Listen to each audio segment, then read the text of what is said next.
Bagaimana jika saya bilang ada sebuah tempat di mana adat pernikahan menantang logika modern, di mana kotoran sapi menjadi simbol kekayaan, dan di mana anak-anak dibaptis dengan air gletser melalui ritual yang tak ada duanya di tempat lain?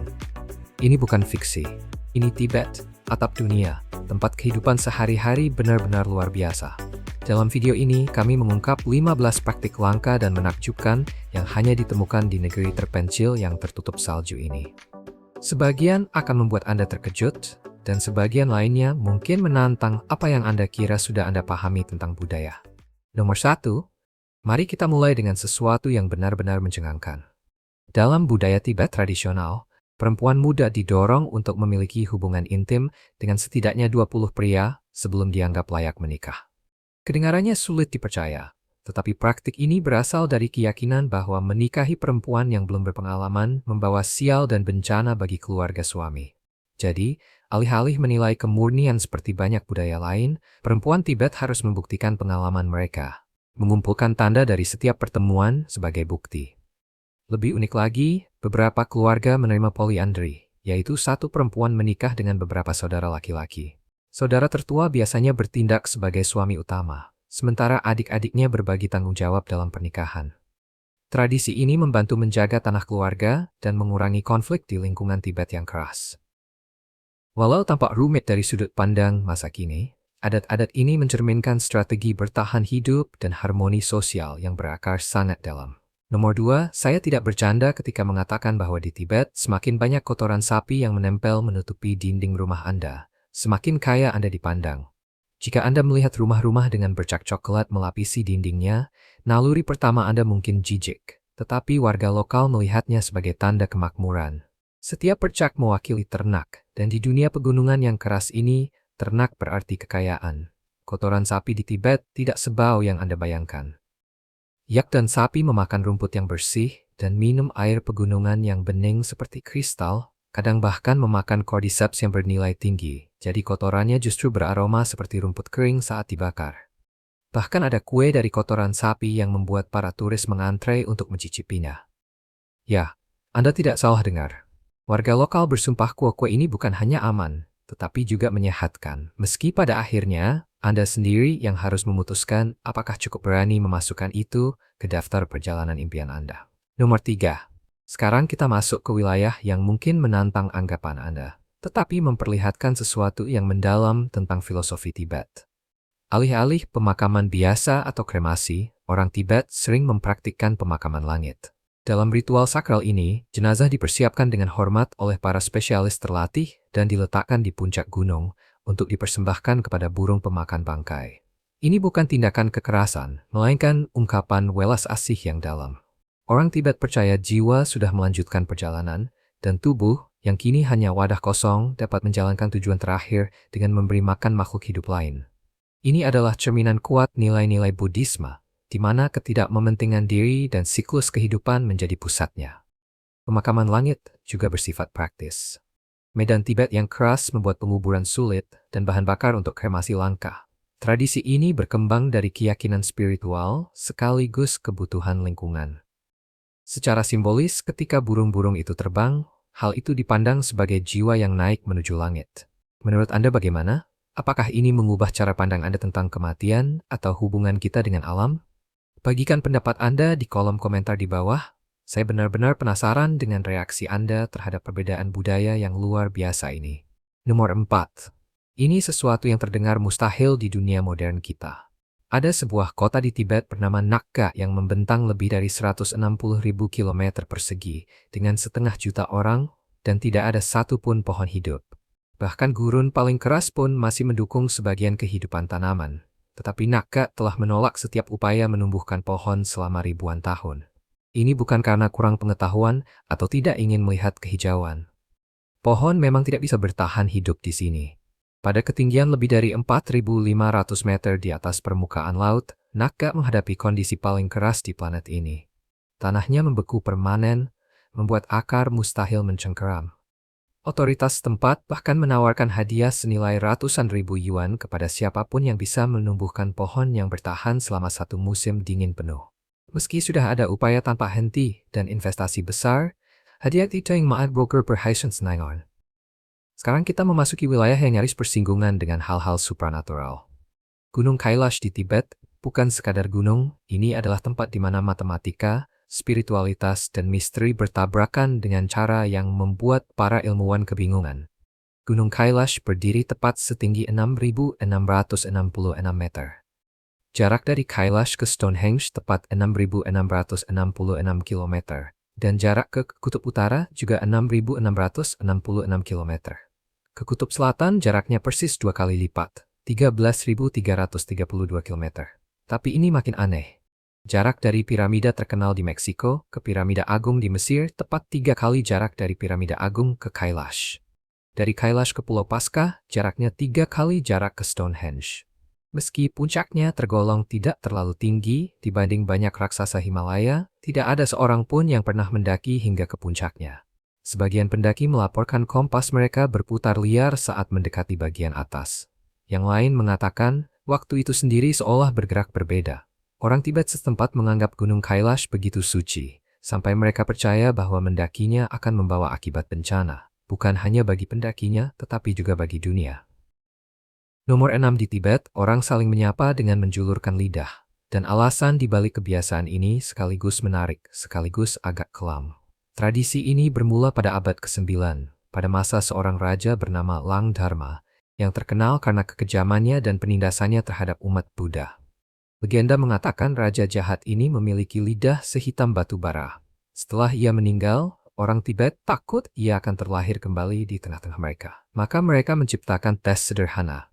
Dengan menjulurkan lidah saat bertemu orang baru, mereka bisa membuktikan lidahnya tidak berwarna hitam, menandakan bahwa mereka bukan reinkarnasi sang raja. Kini, ketika orang Tibet menyapamu dengan cara ini, sebenarnya mereka sedang berkata, "Aku datang dengan damai." Ini adalah gestur keterbukaan dan niat baik yang bertahan selama lebih dari 1000 tahun. Kalau kamu menikmati penemuan budaya yang luar biasa seperti ini, pastikan untuk subscribe dan nyalakan notifikasi, karena kita baru saja mulai. Beberapa pengungkapan berikutnya akan menantang semua yang kamu kira kamu tahu tentang kemampuan manusia untuk beradaptasi dan bertahan hidup. Nomor 7. Di beberapa wilayah Tibet, ada ritual tradisional untuk anak-anak yang memperlihatkan betapa ekstrem iklim setempat dan betapa tangguh budayanya. Pada ulang tahun pertama seorang anak, perempuan paling dihormati di desa bisa saja menggendong mereka ke aliran sungai glasial, lalu dengan lembut mencelupkan tubuhnya, kecuali kepala, ke air es untuk sesaat. Upacara ini dipercaya memperkuat ikatan mereka dengan alam, sekaligus menunjukkan kemampuan mereka beradaptasi dengan lingkungan. Jika anak bereaksi kuat dan tetap waspada, itu dianggap sebagai tanda vitalitas. Jika mereka tampak lemah atau tidak responsif, hal itu memunculkan kekhawatiran dan perhatian, menunjukkan betapa sadar komunitas tersebut terhadap tantangan bertahan hidup di ketinggian. Orang Tibet memiliki adaptasi genetik yang ditelusuri hingga garis keturunan Denisovan, yang memungkinkan mereka mengolah oksigen secara efisien dan menghadapi dingin yang ekstrem. Sifat-sifat ini membantu menjelaskan bagaimana komunitas mereka bisa berkembang di lanskap yang begitu keras. Nomor 8. Ini sebuah ironi yang merangkum posisi Tibet yang unik di dunia. Meski terkenal dengan teh mentega, minuman yang sangat penting bagi budaya dan kelangsungan hidup di Tibet, tidak satu pun tanaman teh dapat tumbuh di Tibet. Teh mentega benar-benar kehidupan cair bagi orang Tibet. Memberi kalori penting, membantu menjaga panas tubuh dalam dingin yang membekukan, dan menyediakan nutrisi yang dibutuhkan untuk bertahan di ketinggian yang bagi kebanyakan orang bisa mematikan. Namun setiap helai daun teh harus didatangkan dari ribuan kilometer jauhnya, memicu salah satu rute perdagangan paling legendaris dalam sejarah. Jalur teh dan kuda membentang hampir 400 km dari India, melewati sejumlah jalur pegunungan paling berbahaya di dunia. Para pedagang menukar kuda-kuda berharga dengan teh, membentuk jalur kehidupan yang menghubungkan Tibet dengan dunia luar. Tapi inilah kejutan utamanya. Teh yang akhirnya tiba di Tibet setelah perjalanan epik itu bukan sekadar diseduh begitu saja. Orang Tibet menciptakan cara unik, mengocok teh dengan mentega yak dan garam, menghasilkan minuman yang rasanya lebih dekat ke sup daripada yang biasanya orang bayangkan sebagai teh. Teh mentega menjadi begitu penting sampai orang Tibet meminum puluhan cangkir setiap hari. Minuman ini seguh diminum saat berdoa dan fungsi sebagai naktar seius minum at einst en musferin anarispor. Nomor 9, kamu mungkin sering melihat bendera-bendera warna-warni berkibar di langit Tibet yang biru cemerlang. Tetapi itu jauh lebih dari sekadar hiasan. Inilah bendera doa Lungtah, bagian dari salah satu praktik spiritual paling indah di bumi. Setiap bendera memuat mantra dan doa suci, berpusat pada simbol kuda angin yang melambangkan 3 permata dalam Buddhisme. Di setiap sudutnya ada hewan simbolis. Burung Garuda untuk kebijaksanaan, naga untuk kekuatan, harimau untuk keyakinan, dan singa salju untuk keberanian tanpa rasa takut. Namun bendera-bendera ini memang tidak dibuat untuk bertahan lama. Saat warnanya memudar dan kainnya terurai oleh kerasnya cuaca pegunungan, orang Tibet percaya doa-doa itu dilepaskan ke angin untuk memberkati semua makhluk. Semakin lusuh benderanya, semakin banyak berkah yang telah dikirimkannya ke alam semesta. Tata krama seputar bendera ini juga sangat mendalam. Jika ada yang jatuh ke tanah, jangan pernah menginjaknya. Sebaliknya, angkat ke tempat yang tinggi atau bawa kepada keluarga yang tahu cara melepasnya dengan benar. Dan soal waktu, ini benar-benar penting. Menggantung bendera doa pada hari yang dianggap tidak baik dipercaya bisa membawa hambatan dan kesialan. Hanya hari-hari tertentu yang secara spiritual dianggap paling tepat untuk memasangnya. Secara historis, bendera-bendera ini begitu berharga, sampai-sampai keluarga memberikannya sebagai bagian dari mas kawin pernikahan seorang anak laki-laki. Benda ini dipandang lebih berharga daripada kekayaan sebagai simbol keberuntungan spiritual dan perlindungan ilahi. Nomor 10, Tibet dianggap sebagai rumah Yeti. Dan meski puluhan tahun ekspedisi ilmiah serta penelitian dilakukan, legenda ini tetap memikat dunia. Buktinya selalu terasa meyakinkan, tetapi tidak pernah benar-benar menentukan. Jejak kaki raksasa di salju yang tidak cocok dengan hewan manapun yang dikenal. Ada sampel rambut yang aneh dan kasar yang tidak bisa diklasifikasikan lewat DNA. Ada foto buram dan video berguncang yang bisa berarti apa saja. Bahkan ada tubuh beku yang diawetkan, yang akhirnya terbukti sebagai tipuan cerdik atau makhluk yang keliru diidentifikasi. Yang membuat kisah Yeti di Tibet terasa semakin kuat adalah, warga setempat tidak memandangnya sebagai mitos atau trik wisata. Bagi banyak orang Tibet, Yeti ada senjata yak atau macan tutul salju. Puluhan ekspedisi telah menyisir wilayah Tibet yang terpencil dengan pencitraan termal dan uji DNA canggih. Ada yang menemukan tanda-tanda mencurigakan. Ada juga yang pulang tanpa apa-apa. Namun belum ada yang memberi bukti konkret yang benar-benar menutup misteri ini. Jadi, menurutmu bagaimana? Mungkinkah sesuatu yang belum dikenal masih berkeliaran di perbatasan beku Tibet? Atau Yeti hanyalah cerita rakyat yang dibentuk oleh waktu dan alam? Tulis pendapatmu di kolom komentar. Misteri ini sudah memecah pikiran banyak generasi, dan perdebatan masih jauh dari selesai. Nomor 11, Lhasa, ibu kota Tibet, adalah rumah bagi salah satu bangunan paling menakjubkan secara arsitektur di bumi. Istana Potala seolah menantang hukum fisika, menjulang dari gunung seperti terbentuk alami di sana, bukan dibuat oleh tangan manusia. Namun ini bukan sekadar arsitektur yang membuat orang terpana. Ini adalah benteng 13 lantai dengan lebih dari 1.000 ruangan, dibangun di ketinggian di mana kebanyakan orang nyaris tak bisa bernapas, menggunakan metode yang bahkan insinyur modern pun belum sepenuhnya bisa menjelaskan. Selama berabad-abad, tempat ini menjadi kediaman musim dingin para Dalai Lama, sekaligus berdiri sebagai keajaiban rekayasa yang rasanya mustahil. Setiap bahan bangunan diangkut naik ke gunung dengan tangan. Cuaca ekstrem membuat pembangunan hanya bisa dilakukan dalam jendela musim yang singkat. Meski begitu, para pembangun Tibet menciptakan struktur yang begitu tangguh hingga mampu bertahan dari gempa bumi, perang, dan berabad-abad cuaca yang keras. Istana ini memiliki 2 area utama. Istana Putih yang digunakan untuk pemerintahan dan Istana Merah yang didedikasikan untuk upacara spiritual. Di dalamnya ada mural, makam, karya seni, dan kapel yang merangkum berabad-abad budaya Tibet serta pemikiran Buddhis. Sejak Dalai Lama hidup di pengasingan, istana ini berfungsi sebagai museum, namun makna spiritualnya tetap kuat. Para peziarah masih menempuh ribuan kilometer untuk berjalan di lorong-lorong sucinya dan menyerap energi mendalam yang memenuhi tiap ruang. Nomor 12. Ini fakta yang bisa mengubah cara kamu melihat peran Tibet di dunia. Wilayah terpencil dengan penduduk yang jarang ini memasok air tawar bagi hampir setengah populasi dunia. Tibet memiliki konsentrasi air tawar terbesar ketiga di bumi, setelah Kutub Utara dan Kutub Selatan. Itulah sebabnya Tibet dijuluki Kutub Ketiga. Gletser luas dan hamparan salju di dataran tinggi Tibet memberi makan sistem sungai paling vital di Asia, Brahmaputra, Gangga, Indus, Mekong, Salween, dan Yangtze. Sungai-sungai ini bukan hanya menyediakan air minum. Mereka menopang pertanian, industri, dan peradaban-peradaban besar di beberapa negara. Lebih dari 2 miliar orang bergantung pada air yang bermula dari gletser Tibet. Artinya, hampir 47% dunia bergantung pada wilayah tunggal ini untuk sumber daya paling mendasar bagi kehidupan. Namun perubahan iklim sedang mencairkan gletser-gletser itu dengan cepat. Para ilmuwan memperingatkan, jika ini berlanjut, banyak gletser bisa lenyap dalam hitungan beberapa dekade, memicu krisis air besar-besaran yang berdampak pada miliaran orang. Danau serta sungai di Tibet, seperti Danau Namso dan Danau Yamdrok, lebih dari sekadar pemandangan indah. Mereka adalah waduk penting yang mengatur distribusi air di seluruh Asia. Saat sumber-sumber ini terancam, dampaknya merambat luas, melintasi negara demi negara, bahkan antar benua. Nomor 13. Salah satu unsur budaya Tibet yang paling memukau adalah pencarian terorganisir untuk menemukan pemimpin spiritual yang berinkarnasi.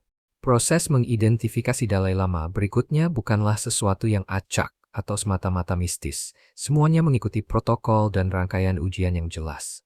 Setelah seorang Dalai Lama wafat, para biksu senior menafsirkan tanda-tanda yang ia tinggalkan, termasuk puisi, penglihatan, atau benda pribadi yang dapat mengisyaratkan lokasi kelahirannya kembali. Tim pencari kemudian melakukan perjalanan ke desa-desa terpencil, seringkali dipandu oleh wahyu yang dilaporkan oleh para lama berpangkat tinggi. Ketika seorang kandidat yang dianggap kuat ditemukan, biasanya seorang anak kecil mereka melakukan berbagai tes untuk memastikan identitasnya. Anak itu harus mampu mengenali barang-barang milik Dalai Lama sebelumnya, menunjukkan kesadaran yang tidak biasa, dan memperlihatkan sifat-sifat tertentu. Dalai Lama ke-14 saat ini, Tenzin Gyatso, diakui ketika masih balita dari sebuah desa pertanian, lalu dibawa ke Lhasa untuk menerima pendidikan spiritual dan politik yang mendalam. Sistem ini benar-benar unik di dunia. Kepemimpinan tidak ditentukan oleh hak waris atau kekayaan, melainkan oleh keyakinan bahwa jiwa-jiwa tertentu kembali untuk melayani umat manusia sekali lagi. Meski dilanda gejolak politik dan pendudukan, praktik ini telah menjaga sebuah institusi spiritual yang tangguh dari generasi ke generasi. Nomor 14. Mari kita bahas sebuah biji-bijian yang jarang terdengar, namun menandai salah satu kemenangan pertanian manusia yang paling luar biasa.